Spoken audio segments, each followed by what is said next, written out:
जिम्मेदारी पे है। मैं वचन देता हूँ अगर वो काबिलियत उसके अंदर होगी तो मैं उसको जरूर कुछ ना कुछ बना के भेजूंगा, उसको अपने पैर पे खड़ा करके भेजूंगा। बाबा साहब ने कहा था कुछ करो, मैंने कर दिया, शुरुआत कर दी है। बस आशीर्वाद आपकी जरूरत है, आपके सहयोग की जरूरत है।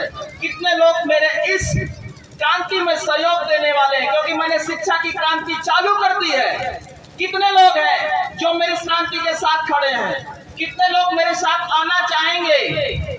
मैं एक वचन और देता हूँ कि अगर किसी बच्चे के पास में अगर पैसा नहीं है, आप उसको गोद ले लेना। मैं लालचंद सतमारक, आप देख रहे हैं सतमारक रॉन्ग नंबर यूट्यूब चैनल। और अगर हमारा ये वीडियो आपको अच्छा लगे तो लाइक करें, शेयर करें, सब्सक्राइब करना बिल्कुल ना भूलें। है वो शायद किसी और मंत्र से नहीं मिलती, क्योंकि जय भीम वह मंत्र है जो आपके हर कष्ट को खत्म करता है, आपके हर दुख को खत्म करता है। आज का दिन वह दिन है जैसे लगता है सदियों के बाद, अंधकार के बाद एक सूर्य की किरण चमकी है, और वो किरण कोई और नहीं, वह दिन है बाबा साहब भीमराव अंबेडकर का जन्मदिन। इस विषय पर आज आप लोग बहुत कुछ सुन चुके हैं, और हमारे मंच पर बहुत से ऐसे लोग बैठे हैं जो उनके जीवन के प्रकाश डालते हैं। मैं ज्यादा कुछ नहीं कहूंगा, क्योंकि मेरी जो जिम्मेदारी है वो मैं अपनी जिम्मेदारी जमीन पर उतर के करना चाह रहा हूं। मैं उनके एक ही मंत्र को अपने जीवन पर उतार कर आप सबकी सेवा करना चाहता हूं। उन्होंने कहा था शिक्षित करो, संगठित करो, संघर्ष करो। मैंने पहली चीज पकड़ ली है, शिक्षित करने का काम। मैंने घाटमपुर में आप सभी के बच्चों को संवैधानिक पदों से लेकर हर जगह पहुंचाने के लिए पूरी तरह से अपने आप को तैयार कर लिया है। जरूरत है आपको अपने बच्चों को मेरे कोचिंग संस्थान तक पहुंचाने की। इसकी बात बाद में करेंगे, पहले दो बात हम आपसे करेंगे। बाबा साहब का जन्मदिन हम हर साल मनाते हैं, और मनाते मनाते हमको काफी समय हो चुका है, लेकिन क्या उनके जीवन से हमें कुछ सीखना चाहिए? दो बात 5 मिनट में मैं करना चाहूंगा कि जरूर आप लोग उनके जीवन को देखिए कि जब वो बचपन में छोटे हैं तो उनको शिक्षा से वंचित किया जाता है, उन्हें स्कूल पे पढ़ने नहीं दिया जाता। वह बच्चा जो अबोध है, जो बोलना नहीं जानता है, उसे शिक्षा से वंचित किया जाता है, और वही उस जीवन में अपने समय में ये प्रतिज्ञा करता है कि हम एक ऐसी किताब लिखेंगे जिसमें सभी को शिक्षा लेने का अधिकार होगा। ये जीवन था उनका। दूसरी, उन्होंने ये अपमान सहा उन्होंने पूरे जीवन, तो उन्होंने उसी दिन ये ठान लिया कि मैं अपमान सह रहा हूं, मेरा समाज अपमान मेरे मरने के बाद नहीं सहन करेगा। उन्होंने दूसरी चीज भारत के संविधान में जो दी वो समता का अधिकार दिया। तो आज अगर हमें कुछ भी अगर उनसे सीखने की जरूरत है तो हमें भारत के संविधान को पूरी तरीके से अपने जीवन में उतारने की आवश्यकता होगी। आज हमें कहीं पर भी भटकने की आवश्यकता नहीं है। वो सफलता की कुंजी जो उन्होंने आपको दी है, वो एक किताब जिससे आप पूरे जीवन को सुरक्षित, संगठित और हर्षोल्लास आनंद से भर सकते हैं। वो आनंद कहीं आपको और नहीं मिलेगा, न मंदिरों की चौखट पे, न मस्जिद की अजान पे। जो कुछ मिलेगा आपको भारतीय संविधान से। मैं इस मंच पर बहुत छोटा सा व्यक्ति हूँ, मुझे सुनने वाले हमारी उम्र से काफी बड़े हैं, उन्हें मैं क्या समझा सकता हूँ, क्या कह सकता हूँ, ये तो मुझे नहीं मालूम। लेकिन मुझे इतना जरूर पता है कि मैं जो कुछ भी बोलूंगा वो आपको समझ आए अथवा ना आए, अगर आ गया तो आपके अपने बच्चे पूरे जीवन को आनंदमय तरीके से बिना किसी अपमान के जिएंगे। क्योंकि मैं देख रहा हूँ मेरा समाज जो है, वो मेरा समाज शब्द थोड़ा सा छोटा पड़ता है, क्योंकि बाबा साहब के लिए ये शब्द बहुत ही छोटा है। बाबा साहब ने तो पूरे पृथ्वी को, मैं कहूंगा पूरे विश्व के मनुष्य को एक सूत्र में बांधने का प्रयास किया। उन्होंने केवल भारत के लोगों को ही नहीं, विश्व के लोगों को मानवता का पाठ पढ़ाया। मानवता का पाठ यानी बराबरी से जीने का जो सलीका बताया है, वो केवल भारत के लोगों को ही नहीं बताया, केवल दलित समाज के लोगों को ही नहीं बताया, ये संपूर्ण समाज के लोगों को बताया है। यदि तुम मनुष्य हो तो तुम्हें समानता से जीना आना चाहिए और सम्मान पाने के लिए दूसरे को सम्मान देना भी आना चाहिए। ये उन्होंने सिखाने का प्रयास किया। जब बात आती है धार्मिक उन्माद की, तो उसको भी उन्होंने शांत करने का प्रयास किया है। मैं आज एक गांव में इस बात को कहना चाहता हूं कि धार्मिक उन्माद में ना पड़े, बिल्कुल भी ना पड़े। ये किस धर्म का है, किस जाति का है, इससे सिर्फ एक ही व्यक्ति को फायदा हो रहा है, जो आपका शोषण करना चाहता है, आपको अपने मुद्दे से भटकाना चाहता है। आपका मुद्दा केवल एक ही होना चाहिए कि हमको और हमारे बच्चों को शिक्षा कैसे मिलेगी। जिस देश में शिक्षा फ्री होगी वही देश आगे बढ़ेगा। आपके घर का राशन फ्री होने से आप आगे नहीं बढ़ेंगे। अगर आपको राशन फ्री दिया जा रहा है तो इसका मतलब है आपको निकम्मा बनाया जा रहा है। आप काम नहीं करेंगे और जब काम नहीं करेंगे तो मोहताज हो जाएंगे। आप उनके दर पर आप अपना मत्था टिकाएंगे, आप अपना सम्मान खोएंगे। जब बात आएगी अपने बच्चों को पढ़ाने की, तो मैं कहता हूं कि वह दिन फिर से वापस आएगा। आपके बच्चों को स्कूल के दरवाजे से लात मार के भगा दिया जाएगा।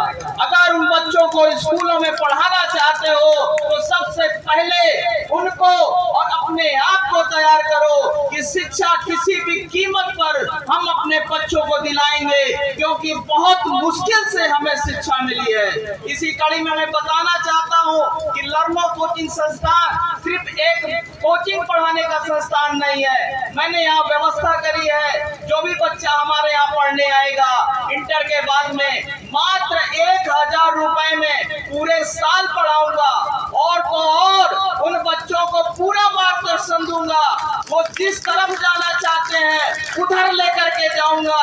बस उसमें काबिलियत होनी चाहिए। बस उसको मैं आपसे कहना चाहता हूँ, अगर 2 बच्चे आपके पास हैं तो एक मेरे लिए भेज देना और कह देना सर ये बच्चा आपकी जिम्मेदारी पे है। मैं वचन देता हूँ अगर वो काबिलियत उसके अंदर होगी तो मैं उसको जरूर कुछ ना कुछ बना के भेजूंगा, उसको अपने पैर पे खड़ा करके भेजूंगा। बाबा साहब ने कहा था कुछ करो, मैंने कर दिया, शुरुआत कर दी है। बस आशीर्वाद आपकी जरूरत है, आपके सहयोग की जरूरत है। कितने लोग मेरे इस क्रांति में सहयोग देने वाले हैं, क्योंकि मैंने शिक्षा की क्रांति चालू कर दी है। कितने लोग हैं जो मेरी क्रांति के साथ खड़े हैं, कितने लोग मेरे साथ आना चाहेंगे। मैं एक वचन और देता हूँ कि अगर किसी बच्चे के पास में अगर पैसा नहीं है, आप उसको गोद ले लेना, उसका पैसा 1000 हमें दे देना, बाकी काम मैं कर दूंगा। कितने लोग समाज से अपने बच्चे उठा करके हमको दे देंगे। आने वाले समय में मैं ऐसा प्रयास करने जा रहा हूँ जिसमें अगर आपका सहयोग रहा तो सिर्फ पढ़ने का स्कॉलरशिप इतना दूंगा कि बच्चा पढ़ता रहेगा तो भी उसको बर्बाद नहीं रहेगा। उसे महीने की स्कॉलरशिप 10,000 से लेकर के 15,000 रुपए महीना सिर्फ पढ़ने का दूंगा। आज बाबा साहब के मंच से कुछ भी मैं झूठ नहीं बोलने आया हूँ, ना मैं कोई फायदा लेने आया हूँ। बस मैं देख रहा हूँ कि उन्होंने अपना जीवन न्यौछावर कर दिया। हमको शिक्षा का अधिकार दिलाने का मैं वचन दे के जाता हूँ, मैं अपना जीवन न्यौछावर कर दूंगा आपको शिक्षा देने में। सिर्फ बातों से कुछ नहीं होता। मैं जानता हूँ हमने अपने समाज ने वोट देकर अपना विधायक चुना है, अपना प्रधान चुना है। हमने अपने बच्चों को पढ़ाकर अपने संवैधानिक पदों पर पहुंचाया है, लेकिन उन्होंने हमें कुछ नहीं मार्ग बताया है। शिक्षा वह नहीं है जो आपको शिक्षित कर दे, शिक्षा वह है जो आपको अंधविश्वास से, आपकी गुलामी से आपको आजाद कर दे। यह है वह लड़ाई है जो तलवार से नहीं लड़ी जाएगी, लाठी से नहीं लड़ी जाएगी, गालियों से नहीं लड़ी लड़ी जाएगी, वो लड़ी जाएगी अपने कॉपी और किताब से। मैं कोई खून खराबा नहीं चाहता, मैं कोई ऐसा विवादित बयान बिल्कुल नहीं देना चाहता, ना किसी से अपेक्षा रखता हूँ। मैं कहता हूँ कि ये क्या समय है, यहाँ तो हमारे आईएएस हैं, हमारे विधायक हैं, हमारे सांसद हैं, हमारा मुख्यमंत्री है, हमारा प्रधानमंत्री भी होने को है, लेकिन क्या है, हम बोल पा रहे हैं। वो तो वह समय था जब हम बोलने के लिए हमारी जुबान काट दी जाती थी। तब बाबा साहब ने कहा था कि एससी और ओबीसी समाज के लोग एक मंच पर आ जाएं तो गोविंद वल्लभ पंत जैसे लोग पैर के जूते के फीते खोलेंगे। वह एक समय था। बहादुरी वह नहीं है कि फिर पीछे से तुम मंचों से चिल्लाओ। बहादुरी तो वो है जो बाबा साहब के तरीके मंच के बीचों बीच खड़े होकर उसके छाती पे चिल्लाओ।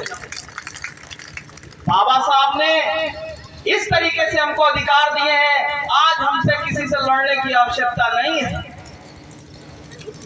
जिस चीज से वो हमें बचाना चाहते थे, आज हम उधर जा रहे हैं। जहां तक मैं उनको अध्ययन करता हूं तो उन्होंने क्या अधिकार नहीं दिया, किस अधिकार की हम बात कर रहे हैं। हमने अपना सीएम चुना ना, सीएम ही तो बनाना चाह रहे थे, बन गया हमारा सीएम। क्या किया? क्योंकि उसके अंदर संस्कार नहीं थे। अगर वो हमारे बीच का होता तो हमारी बात करता। आज वो कहते ना, पट्टे वाला गुलाम, कहने को तो अपना नेता है लेकिन मुंह उसका बंद है। जहां बोलना चाहिए विधायिका में नहीं बोलता, संसद भवन में नहीं बोलता। हमारी शिक्षा महंगी हो गई, हमारा कोई नेता नहीं बोलता। कहते किसी को मना करना है तो सीधा सीधा ना मना करो ना, टेढ़े से मना करो।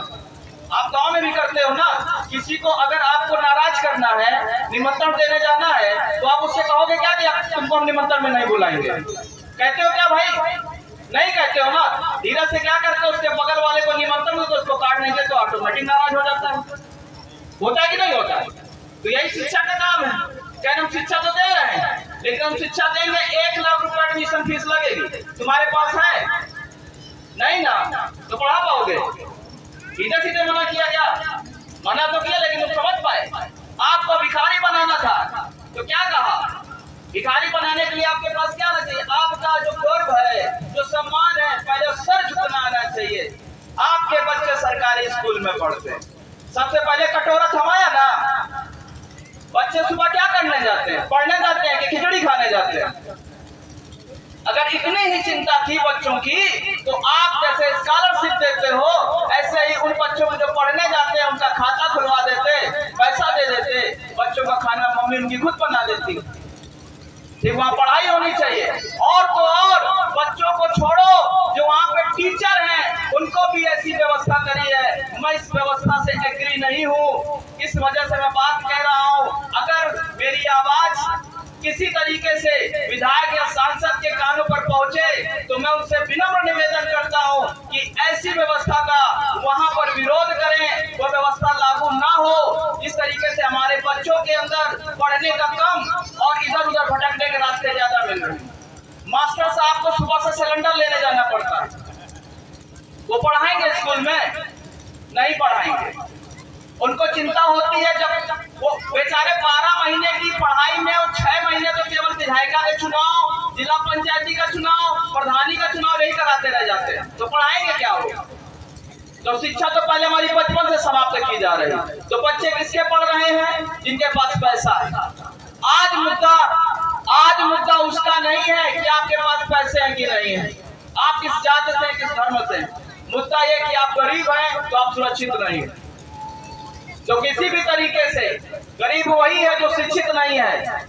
क्योंकि मैं आज इसी विषय पे बोलूंगा और एक ज्ञान हमको बाबा साहब ने दिया है, तो उन्हीं से लेकर के आप तक पहुंचाने का प्रयास कर रहा हूं कि शिक्षा से अपने बच्चों को वंचित ना करें, जितना हो सके आज के युग में उसको ऐसी शिक्षा दिलाएं जिससे उसको रोजगार मिल सके।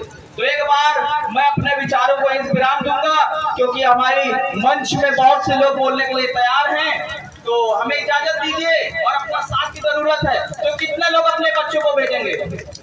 मैं मंच से पूछना चाहता हूँ, किसी न किसी के बच्चे तो पढ़ रहे होंगे।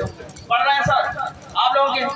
तो कहाँ पढ़ रहे? तो जो पढ़ रहे बाहर उनकी तो कोई बात नहीं भाई जी। जो लोग सक्षम है उनके बच्चे बाहर पढ़ रहे होंगे, लेकिन ये उनके लिए है जो घाटापुर से आगे नहीं जा सकते, विशेषकर लड़कियां, क्योंकि बच्चे तो रूम लेकर के बाहर रह सकते हैं, लेकिन यहाँ पर वो सिर्फ इतना कर सकते हैं कि घाटापुर जा सकते हैं, पढ़ सकते हैं। लड़कियां अगर आगे बढ़ना चाहती हैं तो हमारी कोचिंग के साथ जुड़े, मैं बिल्कुल उनको जैसा मैंने बोला वैसे ही पढ़ाऊंगा, ठीक है। तो एक बार फिर से जय भीम, जय भीम, जय भीम।